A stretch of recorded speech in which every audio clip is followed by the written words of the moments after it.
cho các nước liên minh bủa vây kiềm tỏa, Trung Quốc vẫn nhắm mắt làm ngơ, tiếp tục hung hăng uy hiếp Đài Loan với việc cử máy bay quân sự quần thảo vùng trời của hòn đảo. Đài Loan vẫn nêu cao tinh thần tự lực cánh sinh, ngày đêm nâng cao năng lực quân sự. Trong khuôn khổ cuộc tập trận Hán Quan thường niên, quân đội hòn đảo đã trầm rồ tập trận phản công trước cuộc xâm lược mô phỏng của kẻ thù trên quy mô toàn quốc.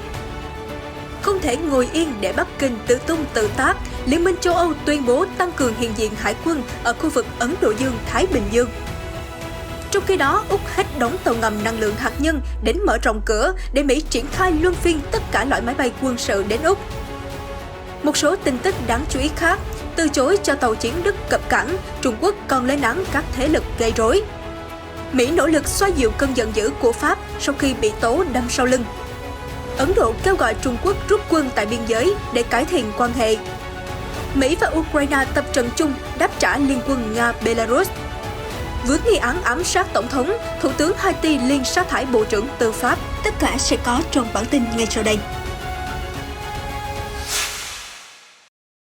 Hôm 16 tháng 9, Trung Quốc tiếp tục điều động 3 máy bay quân sự tiến vào vùng nhận dạng phòng không ADIZ của Đài Loan, đánh dấu lần xâm nhập thứ 15 trong tháng này. Theo cơ quan phòng vệ Đài Loan, 2 máy bay chiến đấu Thẩm Dương J-16 của lực lượng không quân giải phóng nhân dân PLAAF và một máy bay tác chiến điện tử Thiểm Tây Y-8 đã bay vào góc Tây Nam ADIZ của Đài Loan. Đáp lại, hòn đảo đã cử chiến đấu cơ, phát cảnh báo vô tuyến và triển khai hệ thống tên lửa phòng không để theo dõi các máy bay của PLAAF. Cuộc xâm nhập hôm 16 tháng 9 đánh dấu ngày thứ 14 liên tiếp máy bay Trung Quốc bay vào vùng nhận dạng của Đài Loan. Trong nửa đầu tháng 9, loạt máy bay do thám, chiến đấu cơ và máy bay ném bom của Bắc Kinh đều đặn xâm phạm ADIZ của hòn đảo mỗi ngày, chỉ trừ ngày 2 tháng 9. Kể từ tháng 9 năm ngoái, Bắc Kinh đã tăng cường chiến thuật vùng xám bằng cách thường xuyên đưa máy bay vào ADIZ của Đài Loan, với hầu hết các lần xuất hiện đều diễn ra ở góc Tây Nam của khu vực. Theo dữ liệu của MND, máy bay Trung Quốc đã bị phát hiện trong không phận Đài Loan 14 lần vào tháng 8, 14 lần vào tháng 7, 10 lần vào tháng 6, 18 lần vào tháng 5, 22 lần vào tháng 4, 18 lần vào tháng 3, 17 lần vào tháng 2 và 27 lần trong tháng 1. Năm ngoái, chúng đã bị phát hiện xâm nhập 19 lần vào tháng 12, 22 lần vào tháng 11 và 22 lần vào tháng 10. Nguy cơ về một cuộc xung đột với ông lớn ở bên kia eo biển càng tăng, Đài Loan càng đẩy mạnh nâng cao năng lực quân sự. Đến ngày 16 tháng 9, cuộc tập trận bắn đạn thật Hán Quan 37 của hòn đảo đã bước vào ngày thứ tư với nhiều cuộc tập trận được tổ chức trên toàn quốc, mô phỏng một cuộc xâm lược của kẻ thù. Tại khu vực chiến đấu thứ tư của Đài Loan, trong cuộc tập trận nhằm kiểm tra khả năng chống đỡ tàu địch đang tiến vào bờ, 50 pháo tự hành loại M110A2, pháo tự hành loại M109A2 và 155 pháo phản lực đã được triển khai tại thao trường Phangan thuộc huyện Bình Đông và bắn 150 phát súng trong khoảng 20 phút. Một cuộc diễn tập chống đổ bộ chung khác đã được tiến hành tại khu vực tác chiến thứ 5 ở Phan Di Liao, huyện Đài Trung. Các pháo tự hành M110A2 và M109A2 được điều động diễn tập bắn mục tiêu ngoài biển. Qua đó, quân đội hòn đảo đã có thể đánh giá được năng lực phòng thủ của lực lượng. Trong một cuộc tập trận khác thuộc vùng chiến đấu thứ 2 của hòn đảo, một tiểu đoàn xe bọc thép bao gồm xe tăng M60A3 và xe bọc thép CM21 lao ra từ bụi rậm để tiến hành một cuộc phản công, mô phỏng quân địch đã tiến vào bãi biển Bắc Phố của huyện Hoa Liên. Được biết, năm nay, thời gian diễn ra cuộc tập trận Hán Quan sẽ được rút ngắn do đại dịch và kết thúc vào hôm qua, ngày 17 tháng 9. Hôm 16 tháng 9, Liên minh châu Âu EU đã công bố chiến lược đầu tiên của mình đối với khu vực Ấn Độ Dương-Thái Bình Dương, trong đó chú trọng làm sâu sắc hơn mối quan hệ kinh tế với Đài Loan và tăng cường sự hiện diện của hải quân của khối trong khu vực này. Cao ủy phụ trách chính sách an ninh và đối ngoại EU Joseph Borrell đã nhấn mạnh EU và Ấn Độ Dương, Thái Bình Dương là các khu vực đối tác tự nhiên về thương mại và đầu tư, và cho biết Ấn Độ Dương, Thái Bình Dương sở hữu các tuyến đường thủy chính có tầm quan trọng sống còn đối với thương mại của EU. Đề cập đến các hoạt động hàng hải của Trung Quốc, EU nêu rõ, việc phô trương vũ lực và gia tăng căng thẳng tại các điểm nóng trong khu vực như ở Biển Đông và Hoa Đông, cũng như ở eo biển Đài Loan, có thể tác động trực tiếp đến an ninh và thịnh vượng của châu Âu. Liên minh khẳng định sẽ làm việc với các đối tác Ấn Độ Dương-Thái Bình Dương để củng cố chuỗi giá trị. Khối cũng dự định tăng cường duy trì và đa dạng hóa quan hệ thương mại, phát triển hợp tác trong các lĩnh vực chiến lược, đơn cử như duy trì quan hệ với Nhật Bản, Hàn Quốc và Đài Loan để đảm bảo chuỗi cung ứng chất bán dẫn. EU cho biết đang tìm cách thúc đẩy một cấu trúc an ninh khu vực mở và dựa trên các quy tắc quốc tế, bao gồm việc duy trì các tuyến đường biển an toàn phù hợp với khuôn khổ pháp lý do Công ước Liên Hợp Quốc về luật biển thiết lập. với tầm quan trọng của sự hiện diện hải quân châu Âu ở Ấn Độ Dương-Thái Bình Dương, EU sẽ tìm cách đảm bảo việc tăng cường triển khai hải quân của các nước thành viên trong khu vực này, Liên minh tuyên bố. Bên cạnh đó, khối 27 thành viên cũng sẽ tham gia hợp tác song phương với Trung Quốc để thúc đẩy các giải pháp cho những thách thức chung. Tuy nhiên, EU khẳng định vẫn sẽ phối hợp với các đối tác quốc tế để đẩy lùi những bất đồng cơ bản tồn tại với Trung Quốc, chẳng hạn như về vấn đề nhân quyền. An ninh khu vực Ấn Độ Dương-Thái Bình Dương đang là tâm điểm của thế giới. Trung Quốc càng hung hăng, càng nhiều liên minh hình thành để kiềm tỏa. Mới đây nhất là quan hệ đối tác an ninh ba bên, được gọi là AUKUS giữa Mỹ, Anh và Úc nhằm duy trì hòa bình và ổn định ở khu vực này. Sau khi tuyên bố sẽ đóng 8 tàu ngầm hạt nhân như phát súng trực chỉ vào Trung Quốc, hôm 16 tháng 9, Úc lại tiếp tục khẳng định sẽ hợp tác quân sự mở rộng với Mỹ. Trong đó, Washington sẽ triển khai luân phiên tất cả loại máy bay quân sự tới Canberra. Phát biểu sau cuộc gặp với các ngoại trưởng và Bộ trưởng Quốc phòng Mỹ, Bộ trưởng Quốc phòng Úc Peter Dutton cho biết hai bên sẽ tăng cường hợp tác để nâng cao năng lực quân sự cũng như khả năng hiệp đồng tác chiến, làm sâu sắc hơn các hoạt động liên minh ở Ấn Độ Dương-Thái Bình Dương. Ông Dutton phát biểu, điều này sẽ bao gồm hợp tác phòng không rộng rãi hơn thông qua việc triển khai luân phiên tất cả loại máy bay quân sự của Mỹ tới Úc. Chúng tôi cũng đã thiết lập khả năng duy trì hậu cần, bảo trì tàu ngầm và hỗ trợ lực lượng tác chiến mặt nước ở Úc. Bộ trưởng Quốc phòng Hoa Kỳ Lloyd Austin cho biết các bên đã thảo luận chi tiết về các hoạt động gây bất ổn của Trung Quốc và nỗ lực của Bắc Kinh trong việc ép buộc và đe dọa các nước khác trái với các quy tắc và chuẩn mực đã được thiết lập, phá hoại trật tự quốc tế. Hôm qua, Bộ trưởng Dutton và tôi đã ký một thỏa thuận cùng phát triển năng lực quốc phòng tiên tiến, và hôm nay chúng tôi đã tán thành các sáng kiến về mở rộng thế trận với lực lượng lớn hơn. Điều này cho phép Mỹ có thể gia tăng sự hiện diện quân sự ở Úc, nhờ vậy lực lượng đôi bên có thể tăng khả năng tương tác lẫn nhau, ông nói. Úc bắt tay với Mỹ, Anh sản xuất tàu ngầm hạt nhân và hủy hợp đồng đóng tàu ngầm trị giá 40 tỷ đô la với Pháp. Động thái này đã khiến Paris chua chát, gọi đây là nhát dao đâm sau lưng của cả Washington và Canberra. Nước này cũng tuyên bố niềm tin vào các đồng minh đã bị phá vỡ. Hôm 16 tháng 9, trong nỗ lực xoa dịu cơn nóng giận của Pháp, Ngoại trưởng Hoa Kỳ Antony Blinken đã gọi Pháp là đối tác quan trọng ở Ấn Độ Dương-Thái Bình Dương tại cuộc họp báo sau buổi hội đàm giữa các ngoại trưởng và Bộ trưởng Quốc phòng Mỹ-Úc tại Washington. Cụ thể, ông Blinken cho biết Washington muốn tìm mọi cơ hội để làm sâu sắc hơn mối quan hệ hợp tác xuyên Đại Tây Dương ở Ấn Độ Dương-Thái Bình Dương và Pháp đóng vai trò quan trọng trong việc thực hiện điều đó. Mỹ hợp tác cực kỳ chặt chẽ với Pháp về nhiều ưu tiên chung ở Ấn Độ Dương-Thái Bình Dương và xa hơn là trên toàn thế giới. Chúng tôi sẽ tiếp tục duy trì điều này và đặt giá trị cơ bản cho mối quan hệ đối tác đó, ông nói. Vị Ngoại trưởng Mỹ tiết lộ rằng các quan chức Hoa Kỳ đã liên lạc với các đối tác Pháp trong 24 đến 48 giờ qua để thảo luận về thỏa thuận, ngay cả trước khi đưa ra các công bố. Trong khi đó, một quan chức Pháp giấu tên cho biết Mỹ không hề thông báo cho nước này cho đến khi các quan chức Pháp xem được bản tin trên phương tiện truyền thông về thỏa thuận và chủ động liên hệ với những người đồng cấp Mỹ để tìm hiểu thêm.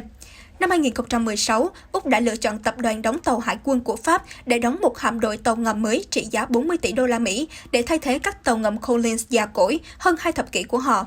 Hoa Kỳ và các đồng minh đang tìm cách đẩy lùi sức mạnh và ảnh hưởng ngày càng tăng của Trung Quốc, đặc biệt là khi Bắc Kinh tăng cường nâng cao năng lực quân sự, liên tục gây áp lực lên Đài Loan và gia tăng tranh chấp ở Biển Đông. Nhà Trắng đã kiên định bảo vệ quyết định thành lập nhóm an ninh AUKUS với Úc và Anh, bác bỏ những lời chỉ trích từ cả Trung Quốc và Pháp về thỏa thuận này. Phát ngôn viên Nhà Trắng Jen Psaki nói rằng Mỹ không chủ đích châm ngòi xung đột với Trung Quốc.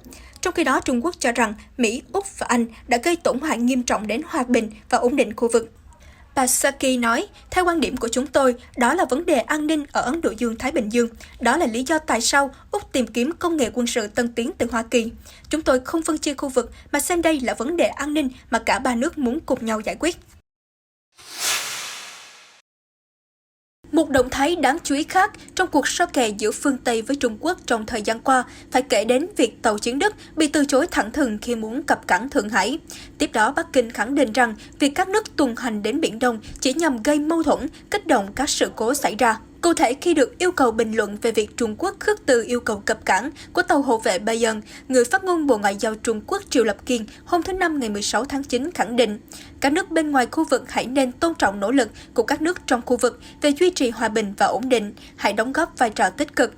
Ông Triệu nói thêm, Trung Quốc luôn thấy rõ tầm quan trọng của việc phát triển quan hệ đối tác chiến lược toàn diện giữa Trung Quốc và Đức, bao gồm hợp tác quân sự hai nước và mong muốn thiết lập những trao đổi hữu nghị dựa trên sự tôn trọng và tin tưởng lẫn nhau. Dù vậy, phát ngôn viên Bộ Ngoại giao Trung Quốc còn không quên nhấn mạnh cáo buộc một số thế lực đã thường xuyên tuần hành tự do hàng hải trên Biển Đông để phô diễn sức mạnh quân sự và gây rắc rối. Trên thực tế, Biển Đông liên tục sụt sôi đã trở thành một vấn đề gây chú ý trên toàn cầu. Trung Quốc đã nêu yêu sách chủ quyền phi lý đối với phần lớn vùng biển giàu tài nguyên này, đồng thời cũng là tuyến đường vận tải quốc tế nhộn nhịp hàng đầu thế giới. Đáp lại tham vọng bá quyền và sự bành trướng quân sự của Trung Quốc, Mỹ thường xuyên điều chiến hạm, chiến cơ thực hành tự do hàng hải và hàng không đến những khu vực có tranh chấp chủ quyền giữa Trung Quốc với các nước hàng xóm. Đồng thời, Washington còn diễn tập hải quân, không quân, cũng như yêu cầu các đồng minh hành động tương tự. Đáp lời Mỹ, một cường quốc hàng đầu châu Âu là Đức cũng ngày càng thể hiện mối bận tâm ở khu vực. Tàu hộ vệ Bayern 4.000 tấn đã khởi hành từ Wilhelmshaven hồi tháng trước, bắt đầu nhiệm vụ 6 tháng đến Ấn Độ Dương-Thái Bình Dương, đi qua cả Biển Đông nhằm tăng cường sự hiện diện của Đức ở khu vực. Trước khi tàu Bayern khởi hành hồi tháng trước, Bộ trưởng Quốc phòng Đức Annegret Kramp-Karrenbauer đã nói, nhiệm vụ của chiến hạm là chứng minh cho các đồng minh trong khu vực thấy rõ, Đức luôn đồng hành để bảo vệ giá trị và lợi ích chung của chúng ta. Nữ Bộ trưởng còn kêu gọi Liên minh châu Âu EU duy trì hiện diện thường trực ở khu vực. Shi Jinhong, giáo sư ngành quan hệ quốc tế tại Đại học Nhân dân Trung Quốc bình luận rằng, trong gần một năm qua, chính phủ Đức liên tục lặp lại tuyên bố về hợp tác với đồng minh, duy trì hiện diện và bảo vệ quyền tự do tuần hành hàng hải ở Ấn Độ Dương, Thái Bình Dương. Đây chính là lý do quan trọng khiến Bắc Kinh ôm nỗi tức giận từ lâu và vì vậy thẳng thừng bác bỏ lời đề nghị cập cảng của tàu chiến Đức.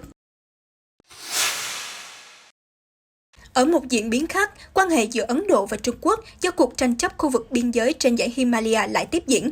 Ngoại trưởng Ấn Độ Subrahmanyam Jaishankar cho biết, Ấn Độ đã thể hiện rõ quan điểm với Trung Quốc rằng quan hệ song phương giữa hai nước chỉ có thể phát triển khi cả hai rút quân khỏi cuộc đối đầu ở biên giới. Thông điệp trên được ông đưa ra trong cuộc hội đàm với người đồng cấp Trung Quốc Vương Nghị bên lề hội nghị của Tổ chức Hợp tác Thượng Hải diễn ra ở Dushanbe vào hôm 16 tháng 9. Ngoại trưởng Trung Quốc Vương Nghị cho rằng Trung Quốc luôn xử lý vấn đề biên giới Trung Ấn một cách đúng đắn và với thái độ tích cực. Cả hai bên nên làm việc cùng nhau để duy trì hòa bình và ổn định ở khu vực biên giới, cũng như ngăn chặn các sự cố biên giới tái diễn. Ông cũng nhấn mạnh với tư cách là hai nền kinh tế lớn mới nổi, Trung Quốc và Ấn Độ nên thúc đẩy quan hệ song phương trở lại ổn định và lành mạnh. Trung Quốc đang có mối quan hệ quân sự chặt chẽ với Pakistan, đối thủ không đội trời chung của Ấn Độ. Ông Jaishankar đã đề cập với ông Vương rằng điều cần thiết là Trung Quốc không nhìn mối quan hệ của họ với Ấn Độ qua lăng kính của một nước thứ ba. Ông cho biết cũng đã thảo luận với người đồng cấp Trung Quốc về các sự kiện nóng trên toàn cầu gần đây nhưng từ chối chia sẻ chi tiết. Được biết, Trung Quốc và Ấn Độ đã xảy ra chiến tranh biên giới vào năm 1962 và chưa bao giờ giải quyết được tranh chấp. Hàng nghìn binh sĩ Ấn Độ và Trung Quốc đã được điều động đến khu vực phía tây dãy Himalaya kể từ năm ngoái, khi mối thù hận về tranh chấp biên giới kéo dài hàng thập kỷ giữa hai nước lại bùng lên. Vào tháng 6 năm ngoái, căng thẳng bùng phát thành giao tranh tay đôi, dẫn đến thương vong cho cả hai bên, đánh dấu lần đụng độ đầu tiên giữa hai nước trong nhiều thập kỷ. Sau nhiều vòng đàm phán giữa các chỉ huy của đôi bên, lực lượng của Ấn Trung đã rút khỏi một số khu vực ở biên giới, bao gồm cả họp Bentong So, một điểm tranh chấp gần nơi xảy ra các cuộc đụng độ năm ngoái. Chuyển sang một điểm nóng căng thẳng khác trên thế giới, tại khu vực miền Tây Ukraine vào tuần sau, nước này và Mỹ sẽ diễn tập quân sự chung nhằm đáp trả cuộc tập trận cực kỳ lớn của Liên quân Nga và Belarus, vốn dấy lên lo ngại cho NATO trong thời gian gần đây. Cuộc tập trận chiến đấu Zapad 2021 diễn ra tại nhiều vùng phía Tây Belarus và Nga, bao gồm các vị trí gần sát biên giới các nước Liên minh châu Âu. Ba Lan và Ukraine là hai trong số các nước đã lên tiếng bất bình trước động thái phô diễn sức mạnh quân sự khủng của Nga và Belarus. Sắp tới, Ukraine còn tăng cường năng lực phòng thủ bằng cuộc tập trận Rapid Trident, huy động 6.000 binh sĩ từ 15 quốc gia gồm Ukraine, Mỹ và các nước thành viên NATO khác. Cuộc tập trận kéo dài đến ngày 1 tháng 10 với mục tiêu chính là phối hợp tác chiến giữa liên quan đa quốc gia. Ukraine xem cuộc tập trận sắp tới với các đối tác phương Tây là một bước quan trọng trên con đường gia nhập NATO, tin tưởng rằng khối liên minh quân sự này có thể giúp Kiev phòng thủ hiệu quả hơn khi Nga phát động đòn tấn công. Mối quan hệ giữa Ukraine và Nga đã chạm đáy từ năm 2014 khi Moscow sáp nhập bán đảo Crimea và hậu thuẫn cho phe nổi dậy ở vùng Donbass.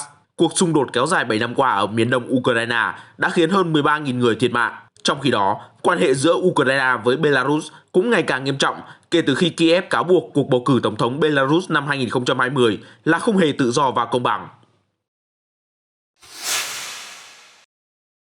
Bộ Ngoại giao Mỹ vừa thông qua một thỏa thuận tiềm năng có thể lên tới 500 triệu đô la cho các dịch vụ hỗ trợ quân sự ở Ả Rập Saudi.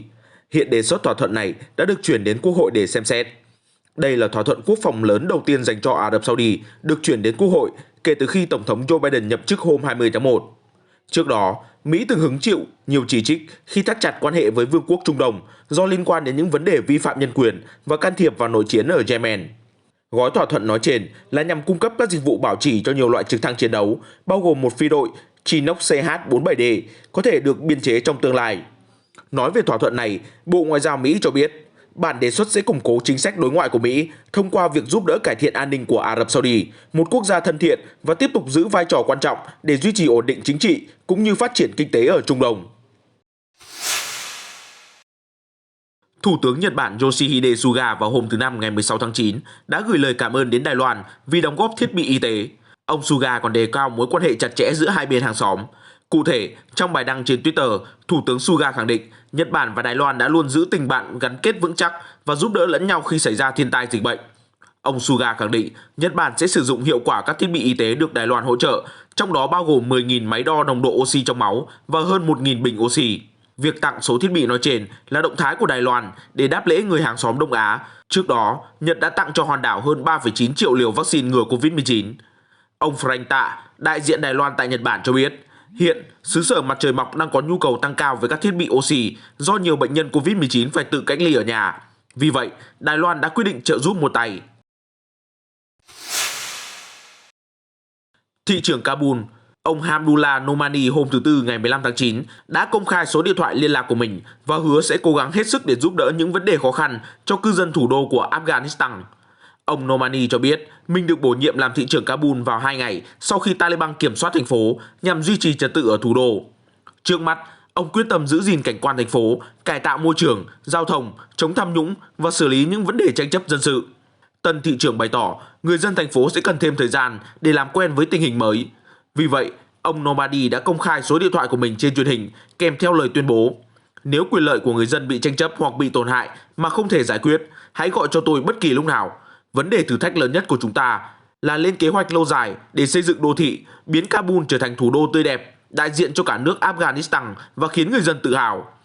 Chúng tôi hứa sẽ làm hết sức mình để tái thiết thành phố, đưa Kabul phát triển như các đô thị hiện đại khác ở khu vực. Khi được phóng viên đài CCTV Trung Quốc hỏi về những rào cản kinh tế, thị trưởng Nomani cho biết Taliban sẽ tiếp tục liên hệ với Ngân hàng Thế giới, Quỹ tiền tệ quốc tế, Liên minh châu Âu và các tổ chức khác làm theo các yêu cầu của họ để đổi lấy sự viện trợ cho Afghanistan. Taliban cũng đang có nhiều dự án phát triển đô thị, theo tân thị trưởng Kabul cho biết. Ông Nomani tiếp nhận ghế thị trưởng Kabul từ ngày 24 tháng 8 vừa qua. Ông từng đảm trách vị trí này trong giai đoạn cầm quyền trước đây của Taliban từ năm 1996 đến năm 2001. Taliban gần đây duy trì diện mạo ôn hòa hơn, cam kết tôn trọng nhân quyền. Tuy nhiên, Liên Hợp Quốc bày tỏ lo ngại trước nhiều báo cáo bạo lực, đàn áp người biểu tình và giới hạn quyền lợi của phụ nữ. Haiti tiếp tục lún sâu vào khủng hoảng chính trị. Mới đây, giữa cáo buộc có liên quan đến vụ ám sát Tổng thống, Jovenel Moïse, Thủ tướng Ariel Henry đã sa thải Bộ trưởng Tư pháp Rockefeller Vincent và thay bằng ông Liz Witter, người sẽ kiêm nhiệm luôn vị trí Bộ trưởng Nội vụ. Trước đó, nhóm công tố viên cho biết các đoạn ghi âm điện thoại cho thấy Thủ tướng Henry đã gọi điện cho ông Moïse 2 lần vào khoảng 4 giờ sáng ngày 7 tháng 7, chỉ vài giờ trước khi Tổng thống 55 tuổi bị nhóm sát thủ chuyên nghiệp xông vào dinh thự và ám sát. Thủ tướng Henry đã chối bỏ mọi liên quan đến vụ án rúng động, tuy nhiên không trực tiếp đề cập đến các cuộc điện thoại. Hôm 14 tháng 9, ông Henry cũng sa thải công tố viên trưởng, người đã yêu cầu điều tra thủ tướng theo luật pháp và cấm rời khỏi đất nước. Ông Henry cũng cho biết trên Twitter rằng sẽ không bị phân tâm khỏi vai trò điều hành đất nước sau những lùm xùm gần đây. Vụ ám sát Tổng thống càng đẩy đất nước Haiti rơi vào hỗn loạn nghiêm trọng. Hiện nay, hàng loạt vấn đề khủng hoảng chính trị, bất ổn an ninh, bão lũ, động đất và dịch bệnh đã khiến cho người dân thêm phần đói nghèo cùng cực. Đây là quốc gia nghèo nhất ở châu Mỹ. Lực lượng vũ trang tinh nhuệ của Mexico đã hội tụ về trung tâm lịch sử của thủ đô để thể hiện màn trình diễn mãn nhãn. Các máy bay phản lực của lực lượng không quân bay thấp qua đường chân trời của thủ đô và hàng trăm binh sĩ diễu hành theo đội hình hoàn chỉnh với trang phục quân sự. Hôm nay, chúng tôi kỷ niệm một ngày quan trọng của đất nước với sự tham dự của Chủ tịch nước Cộng hòa Cuba, Miguel Díaz-Canel, đại diện cho một dân tộc bảo vệ quyền được sống bình đẳng, tự do và độc lập cho người dân, cũng như không cho phép bất kỳ thế lực nước ngoài nào can thiệp vào công việc nội bộ của mình. Cuộc diễu hành quân sự được xem là cơ hội để tôn vinh các lực lượng vũ trang của Mexico và để người dân có thể chiêm ngưỡng màn trình diễn công phu, từ đó tự hào về năng lực quân sự của đất nước. Tôi không sống ở thành phố Mexico, tôi đến từ Sinaloa nên đã muốn đến xem cuộc diễu hành này từ lâu rồi. Cuối cùng hôm nay, tôi cũng có cơ hội chiêm ngưỡng tận mắt. Cuộc diễu hành diễn ra rất tốt đẹp. Được biết, Mexico tuyên bố độc lập ngày 16 tháng 9 năm 1810, sau gần 300 năm trở thành thuộc địa của đế quốc Tây Ban Nha. Những thông tin vừa rồi đã kết thúc bản tin quốc tế sáng hôm nay. Cảm ơn quý khán giả đã theo dõi. FPNC sẽ tiếp tục cập nhật những tin tức nóng và mới nhất trên thế giới trong những bản tin tiếp theo. Xin chào và hẹn gặp lại!